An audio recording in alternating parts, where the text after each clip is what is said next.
चीन के सूबा जियांगशी के एक दूर दराज गांव में एक खानदान 90 बरस से ज्यादा अरसे से रेड आर्मी के एक शहीद कमांडर की कब्र की देखभाल कर रहा है। दादा डेंग, मैं आपसे मिलने फिर आ गया हूँ। इस साल चंगमिंग त्यौहार पर बहुत से नौजवान भी वापस आए हैं।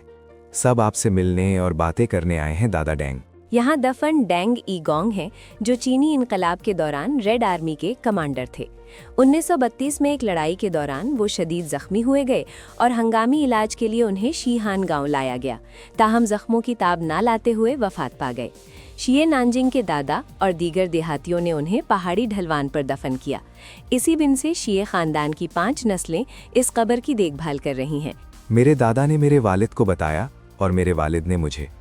वो कहते थे कि ये रेड आर्मी के इनकलाबी थे और जब मैं बड़ा हो जाऊं तो हमारी तमाम नस्लें इस कब्र को अपने आबाओ अजदाद की तरह संभालें।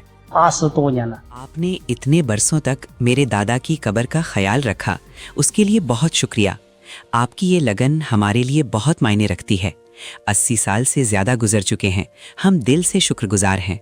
शिये खानदान साल में कई बार, खास तौर पर चिंगमंग त्यौहार पर, इस कब्र पर हाजिरी देना अपनी रवायत बना चुका है। हम हर साल चंगमिंग त्यौहार पर यहाँ आते हैं। पहले हम डेंग ईगांग को कमांडर कहते थे, मगर जब मेरे बच्चे हुए तो हमने उन्हें दादा डेंग कहना शुरू कर दिया। गुज़श्ता कई दहाइयों में शिये खानदान ने कभी भी इस कब्र की देखभाल तर्क नहीं की। 1982 में मिट्टी के तोदे गिरने से कब्र को खतरा लाहक हो गया, जिसके बाद इसे महफूज मकाम पर मुंतकिल किया गया। इस मौके पर शिये खानदान ने अपनी जमा पूंजी इस्तेमाल की और अपने घर के लिए रखी गई नीले पत्थर की सिलें भी इस्तेमाल कर लीं। रेड आर्मी के इनकलाबियों के बगैर हमारा मुल्क आज ऐसा ना होता। उन्हीं की कुर्बानियों की बदौलत लोग पुरसुकून जिंदगी गुजार रहे हैं।